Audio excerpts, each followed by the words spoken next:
الحمد لله نحمده ونستعينه ونستغفره ونؤمن به ونتوكل عليه ونعوذ بالله من شرور أنفسنا ومن سيئات أعمالنا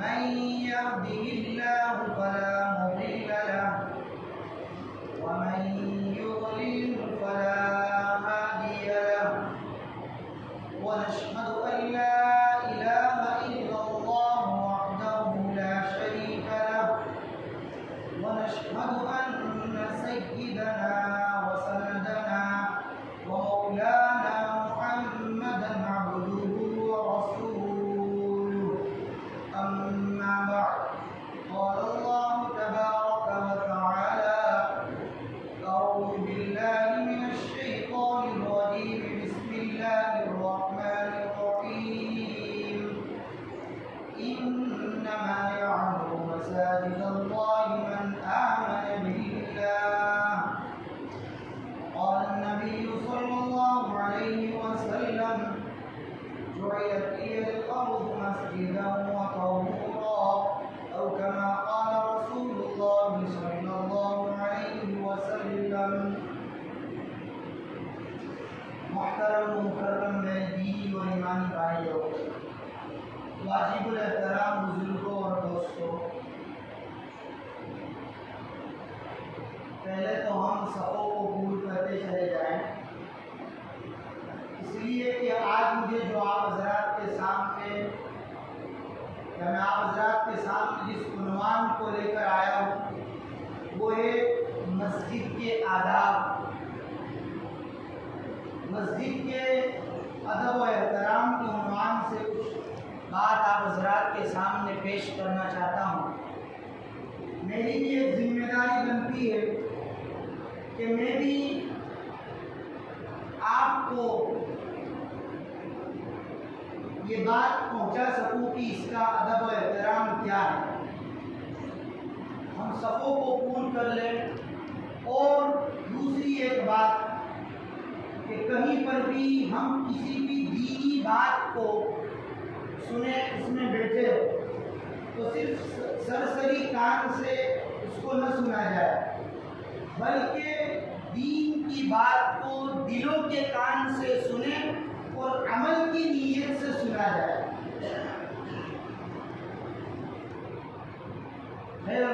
مجھے آپ حضرات کے سامنے مسجد کے عنوان پر اور مسجد کے ادب اور احترام کے موضوع پر کچھ بات کرنی ہے۔ اللہ تعالیٰ مجھے صحیح بات کہنے کی توفیق عطا فرمائے، کمی کوتاہی اور غلطی کو اللہ تعالیٰ معاف فرمائے۔ عزیز دوستو، نبی کریم صلی اللہ تعالیٰ علیہ وسلم کا فرمان ہے خیر بقاع الارض مساجدها وشر بقاع الارض اسواقها۔ کا مطلب اس حدیث شریف کا، اللہ کے رسول کے فرمان کا کیا ترجمہ؟ آپ فرما رہے ہیں کہ زمینوں میں بہترین زمین اللہ کی مسجد ہے، اللہ کا گھر ہے، اور زمینوں میں بدترین زمین، بدترین جگہ بازار ہے۔ یہ اللہ کے رسول کا فرمان ہے۔ اب اللہ کے رسول صلی اللہ علیہ وسلم نے بازار کو زمینوں میں سے بدترین زمین کیوں ارشاد فرمایا؟ اس لیے کہ عزیز دوستو، بازار میں جھوٹ، مکر و فریب، دھوکہ، گالی گلوچ، سود، بیاج اور مرد اور عورتوں کا اختلاط، بدنظری، بدظنی، نہ جانے اس طرح کے کیسے کیسے گناہ پائے جاتے ہیں، اور جتنے بھی گناہ ہیں وہ سارے کے سارے بلکہ اکثر گناہ بازاروں میں پائے جاتے ہیں۔ اسی لیے نبی کریم صلی اللہ تعالی علیہ وسلم نے بدترین زمین اور بدترین جگہ جو بیان کیا ہے وہ بازار، اور زمینوں میں سب سے بہترین زمین اور جگہ اللہ کے رسول نے جو بتلائی وہ مسجد ہے۔ کیوں؟ اس لیے کہ مسجد کے اندر اللہ تبارک و تعالیٰ کا ذکر ہوتا ہے، اللہ کی صدائیں ہوتی ہے، قرآن پاک کی تلاوت ہوتی ہے۔ مسجد کے اندر اللہ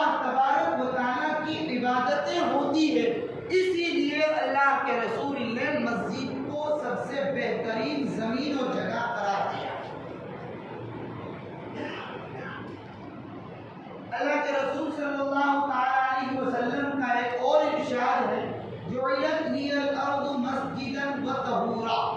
اس کا مطلب یہ ہوتا ہے کہ اللہ تبارک و تعالیٰ نے میرے لیے زمین کو طہارت حاصل کرنے کے لیے بنایا، پاکی حاصل کرنے کے لیے زمین کو بنایا، اور زمین کو میرے لیے مسجد بنایا، سجدہ کرنے کی جگہ بنائی۔ دو انعام اللہ کے رسول اور اس امت کے واسطے بیان فرما رہے ہیں کہ میرے لیے اللہ تبارک و تعالیٰ نے زمین کو مسجد اور طہارت حاصل کرنے کی جگہ بنائی۔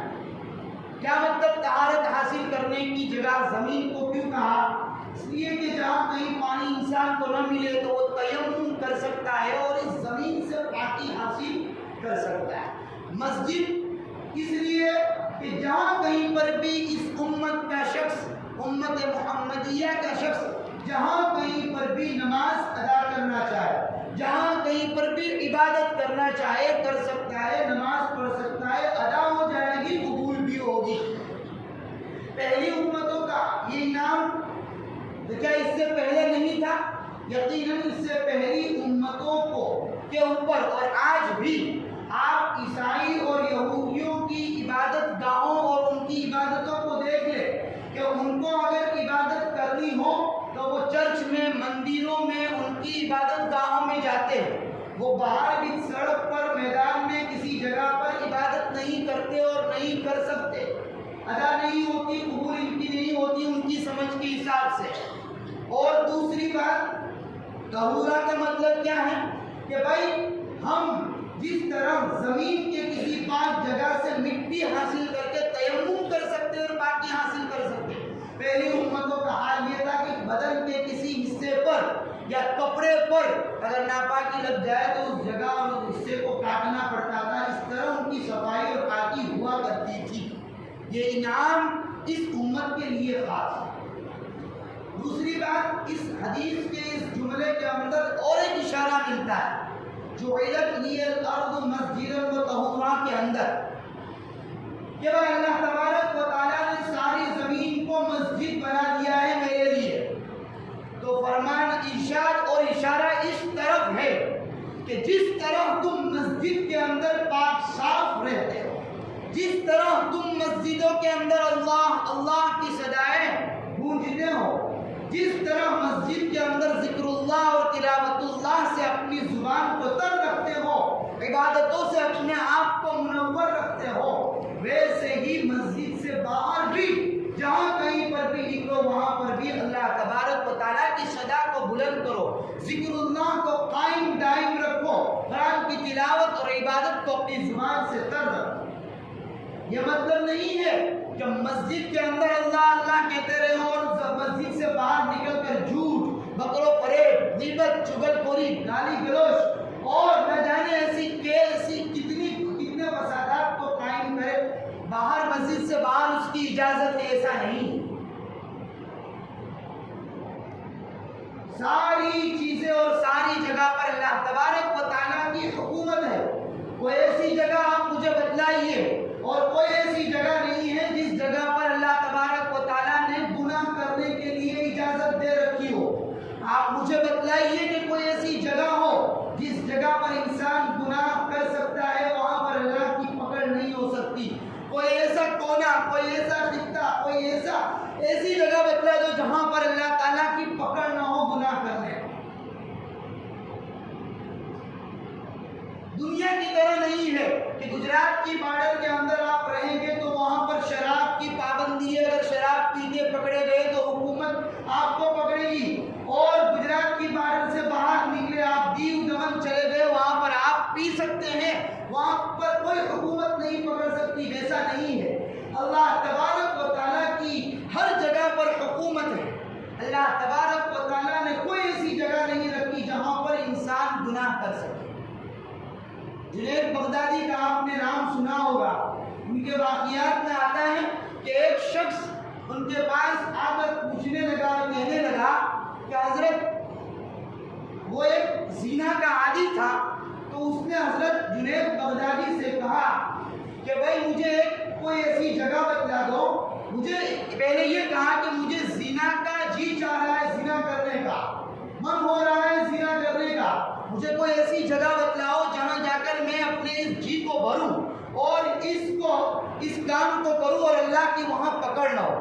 حضرت جنید بغدادی رحمۃ اللہ علیہ نے جواب دیا کہ تو اس جگہ پر چلا جا اور وہاں جا کر زنا کر جہاں پر اللہ تبارک و تعالیٰ کی حکومت نہ ہو, جس جگہ کا اللہ حاکم نہ ہو, وہاں پر اللہ تیری پکڑ نہیں کرے گا. اس بندے نے کہا کہ کوئی ایسی دنیا کے اندر جگہ نہیں ہے جہاں پر اللہ کی حکومت اور اس کی حاکمیت نہ ہو.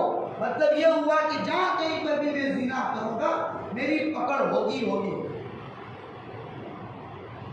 ویسے قرآن کے اندر اور ایک واقعہ آپ نے سنا ہوگا, 17ویں پارے کے اندر اللہ تبارک و تعالیٰ کا ارشاد ہے وَظَنُّونِ إِذْ ذَهَبَ مُغَاضِبًا فَظَنَّ أَن لَّن نَّقْدِرَ عَلَيْهِ فَنَادَىٰ بِالظُّلُمَاتِ أَن لَّا إِلَٰهَ إِلَّا أَنتَ سُبْحَانَكَ إِنِّي كُنتُ مِنَ الظَّالِمِينَ. یہ حضرت سیدنا یونس علیہ السلام کا واقعہ ہے.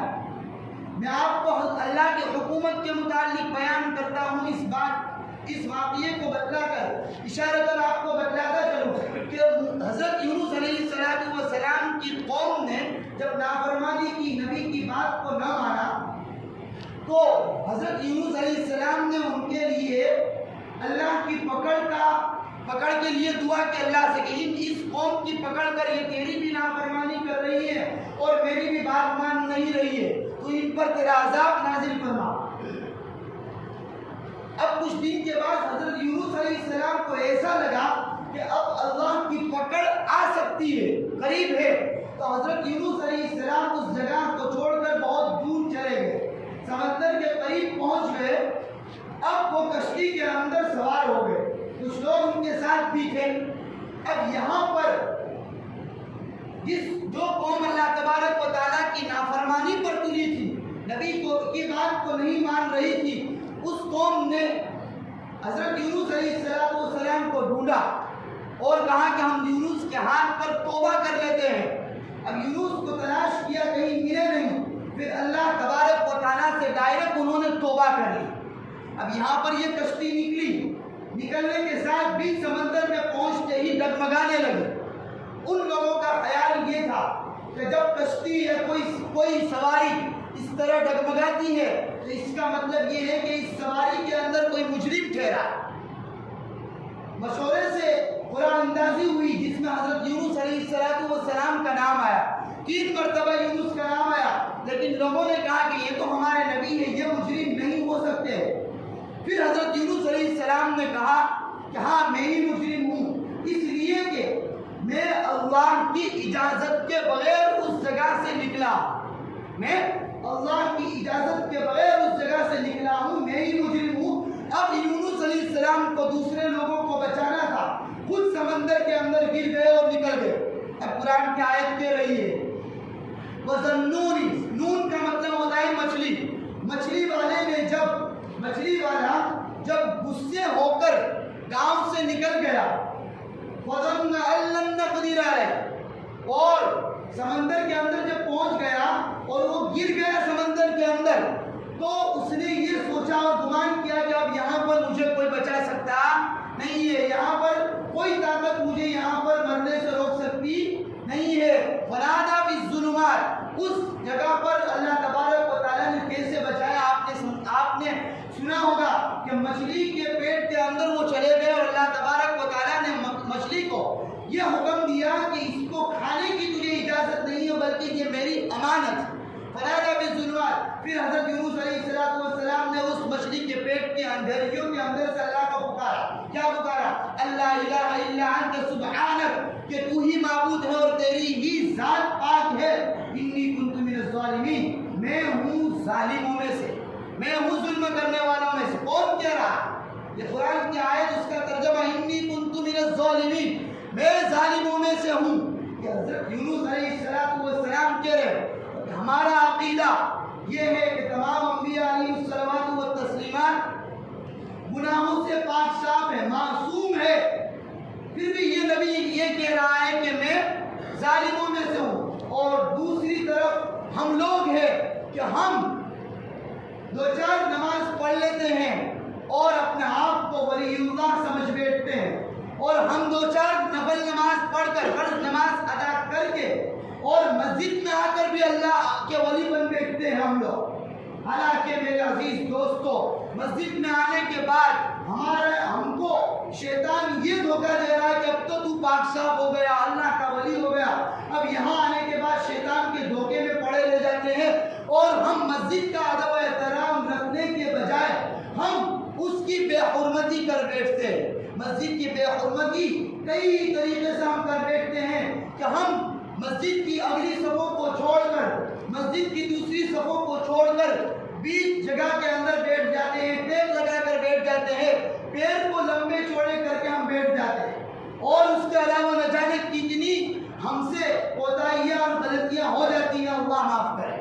یہاں پر مسجد میں آ کر بات چیت اور یہاں پر شور و شراب اور یہاں پر نہ جانے دنیا کی کتنی جنگلیں جو ہوتے ہیں وہ سارے مسجد میں آ کر ہم بیان کر رہے ہیں۔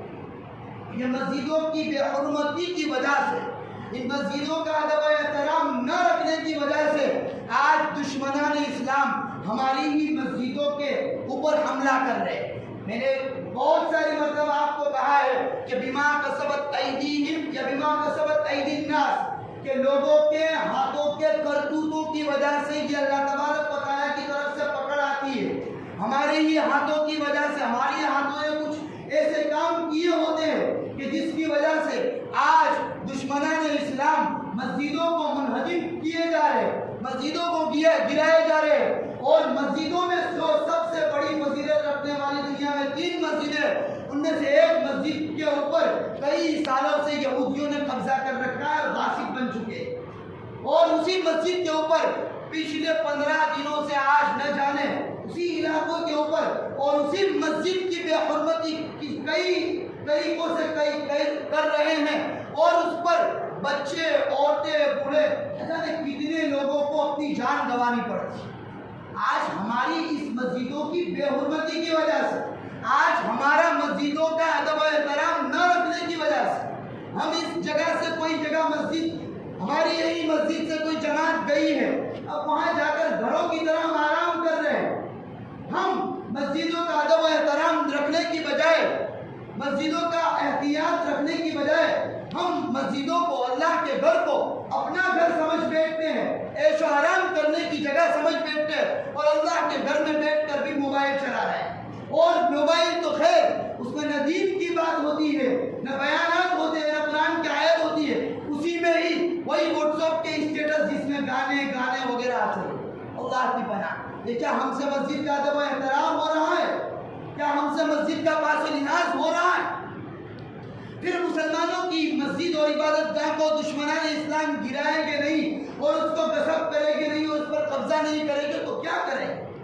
مسلمان پر ایسے ہی حالات نہیں آ رہے ہیں عزیز دوستو، اور 2-4 نماز پڑھنے کے بعد ہم اپنے آپ کو ولی اللہ کہہ رہے، دوسرے طرف وہ نبی جو معصوم ہے گناہ، پھر بھی کیا کہہ رہا ہے؟ انی کنت من الظالمین کے نعرے لگا رہا۔ اللہ اکبر۔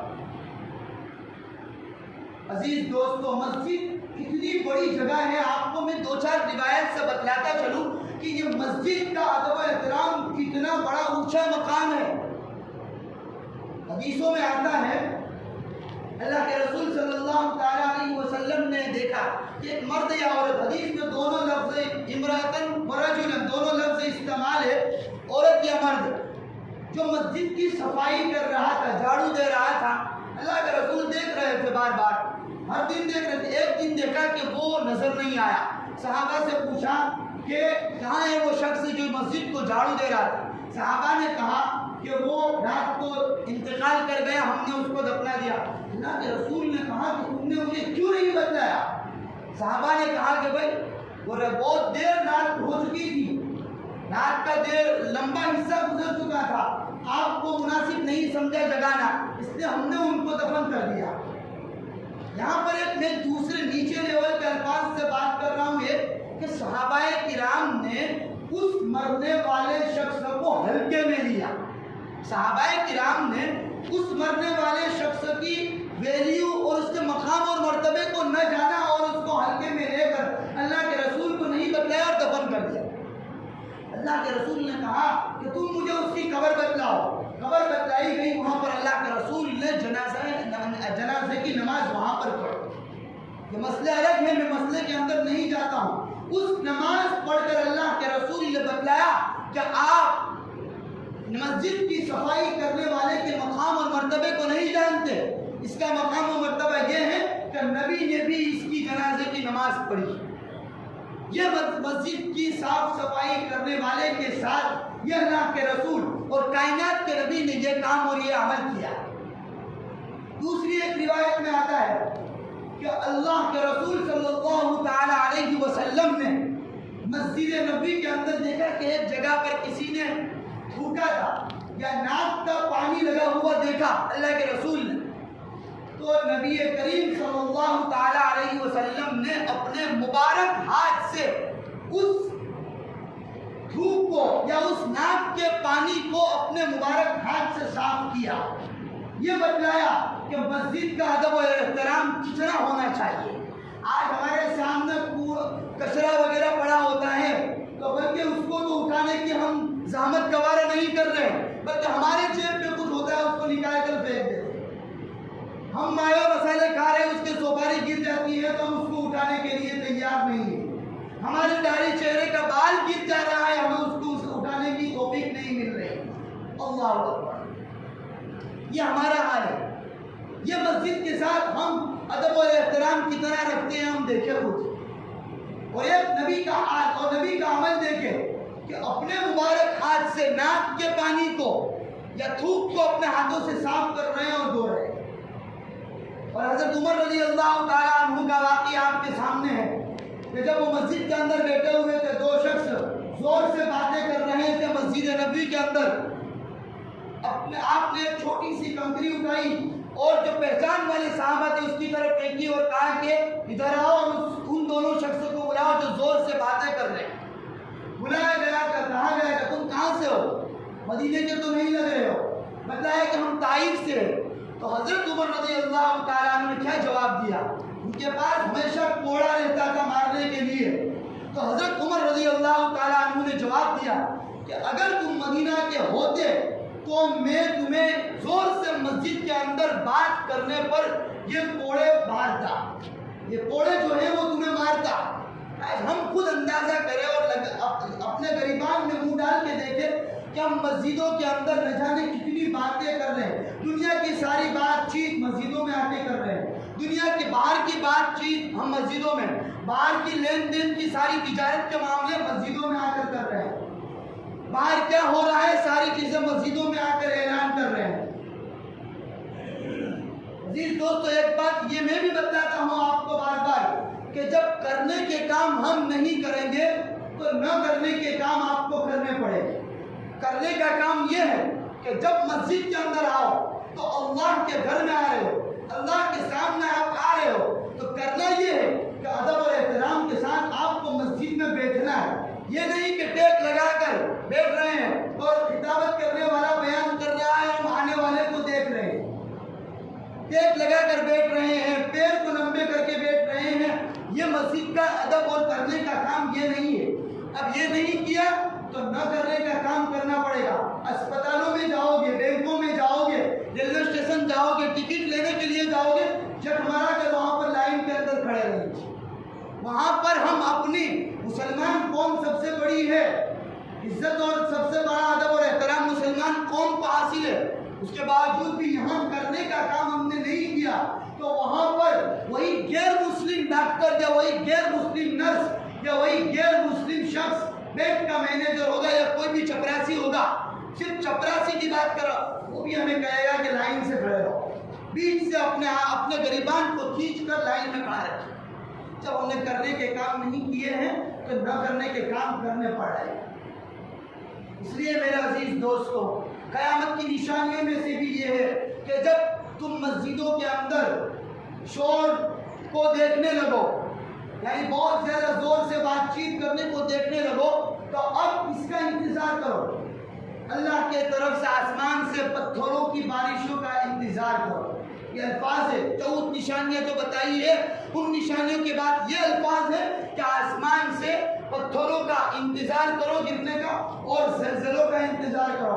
آج دیکھ رہے ہیں ہم کہ آسمان سے پتھر بھی برس رہے ہیں، آج زلزلے بھی ہو رہے ہیں اور بڑی بڑی عمارتیں بھی گر رہی ہیں۔ آج ہماری مسجدوں کا ادب و احترام نہ رکھنے کی وجہ سے دنیا کی جو سب سے بڑی 3 مسجدیں ہیں، ان مسجد میں سے مسجد اقصیٰ کے اوپر کیا حالات آ رہے ہیں، آپ میں سے ہر کوئی واقف ہے کہ پچھلے 2-3 دن پہلے مسجد اقصیٰ کی حفاظت کرنے والے فلسطین مسلمان تھے جو مسجد اقصیٰ کی حفاظت کے لیے لڑ رہے تھے، زخمی تھے، اور وہ ہسپتال کے اندر گئے۔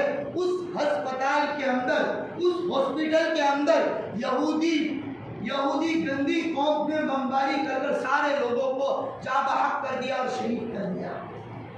بچے بھی تھے، عورتیں بھی تھی، بوڑھے بھی تھے، سارے لوگ تھے۔ آج ہمارے کرتوتوں کی وجہ سے اللہ تبارک و تعالیٰ سے کرنے کا کام عزیز دوستو یہ ہے کہ اپنے آپ کو گناہوں سے روکے اور اللہ تعالیٰ سے سچی پکی توبہ کرے، گناہوں سے بچ کر اللہ تبارک و تعالیٰ سے ان فلسطین مظلوم مسلمانوں کے حق میں دعا کرے، کیونکہ ہم وہاں جا نہیں سکتے ہیں، نہ مالی مدد کر سکتے ہیں، نہ کوئی اور مدد کر سکتے ہیں، تو دعا کا ہتھیار سب سے بڑا ہتھیار ہے۔ دعا کرنی چاہیے، راتوں کو اٹھ کر دعا کرنی چاہیے اللہ تبارک و تعالیٰ سے ان کے حق میں۔ دوسری بات کہ موبائل کا زمانہ ہے، ہمارے اندر بہت سارے نوجوان لڑکے ہیں جو ایکٹیو ہیں، موبائل کے اندر بہت سارا کچھ جانتے ہیں۔ اس موبائل کے ذریعے ان فلسطینی مسلمانوں کے حق میں کوئی ایسی بات لکھے جس سے کل قیامت کے دن وہ اگر ہمارا گریبان پکڑنا ہے تو ہم کہہ سکتے ہیں کہ ہم نے آپ کے حق کے اندر آواز اٹھائی تھی، بجائے ہماری آخرت کو بگاڑنے کی۔ آج ہو یہ رہا ہے کہ موبائل کے اندر اسٹیٹس رکھ رہے ہیں تو گانے بجا رہے ہیں، انسٹاگرام کے اندر کوئی اسٹوری رکھ رہے ہیں تو اس کے اندر میرے عزیز دوستوں، میرے بھائیوں، اس سے ہم اپنی ہی آخرت بگاڑ رہے ہیں، اپنی ہی آخرت خراب کر رہے ہیں، اپنی ہی آخرت کو خراب کر رہے ہیں۔ اس کے بجائے آخرت کو بنانے کے لیے ان مظلوم فلسطین کے حق میں کوئی ایسا پیغام جاری کرو، کوئی ایسا اسٹیٹس رکھو، کوئی ایسی بات بیان کرو کہ جس سے کوئی اللہ کا بندہ، کوئی صلاح الدین ایوبی پیدا ہو اور مسجد اقصیٰ کے لیے کھڑا ہو اور اس کے لیے کھڑا۔ اللہ تبارک و تعالیٰ کئی اسی باتوں پر عمل کرنے کی توفیق عطا فرمائے، اور مسجدوں کا ادب و احترام جو ہم کر سکتے ہیں، اللہ تبارک و تعالیٰ جو اللہ کے رسول صلی اللہ تعالیٰ علیہ وسلم نے روایتوں میں، احادیثوں میں بتلایا ہے کہ مسجد کا ادب اور احترام کیا ہے، اس پر اللہ تبارک و تعالیٰ عمل کرنے کی توفیق عطا فرمائے۔ اور عزیز دوستو، جو مسجد کے اندر حفاظت، مسجد کی صاف صفائی کرنے والا اور اذان دینے والا ہے، اس کو ہم لوگ بھنڈاری کہتے ہیں، ہماری زبان میں اس کو بھنڈاری کہا جاتا ہے۔ عزیز دوستو، یہ بھنڈاری نہیں ہے، یہ اللہ تبارک و تعالیٰ کی دعوت تامہ کا دین میں 5 مرتبہ اعلان کر رہا ہے۔ ہم تو دعوت و تبلیغ کر رہے ہیں، پھر رہے ہیں، گھوم رہے ہیں، گشت کر رہے ہیں، اس سے بھی بڑی دعوت، اس سے بھی بڑی کامل اور تامہ دعوت مؤذن دے رہا ہے۔ اور اسی کے ساتھ کل قیامت کے دن کیا اللہ تبارک و تعالیٰ معاملہ کرے گا کہ کل قیامت کے دن موتیوں اور ہیروں کے ممبروں کے اوپر کچھ لوگ بیٹھے ہوئے ہوں گے، وہاں سے گزرنے والے کہیں گے کہ یہ انبیاء ہے اور نبی ہو گئے، کہنے والے کہیں گے کہ یہ نبی نہیں ہے، تمہاری قوم کے معذرین ہیں، اذان دینے والے ہیں جو دین میں 5 مرتبہ تمہیں اللہ تبارک و تعالیٰ کی طرف بلا رہے تھے۔ جیسے ہم اذان کے بعد دعا پڑھتے ہیں، اللہم رب هذه الدعوت التامہ، دعوت تامہ تو یہ دے رہے ہیں، اور آج ان معذرین کے ساتھ ہمارا معاملہ جو ہے اللہ کی پناہ، ان کے ساتھ بھی ان کا مقام اور مرتبہ اور پاس و لحاظ رکھتے ہوئے ان کے ساتھ بھی ادب و احترام کے ساتھ پیش آنا چاہیے، اور مسجد کی ہر چیز کو اللہ تبارک و تعالیٰ کی چیز سمجھ کر، اور مسجد کی ہر چیز کو ہم کیا ہے کہ ادب و احترام کے ساتھ استعمال کریں، مسجد کے اندر بھی ادب و احترام کے ساتھ رہیں، پانی وغیرہ جو کچھ بھی لائٹ وغیرہ ہے اس کو بھی ہم ضرورت کے مطابق استعمال کریں، یہ نہیں کہ وقت کی ملکیت ہے اس کے ہم ہڑپ کرنے والے بن جائیں۔ اور ہم دین میں 5 مرتبہ مسجد کے اندر نماز پڑھنے کے لیے آتا ہے تو ہم دین میں نہ جانے ہماری فیشن اور عادت کی بنا پر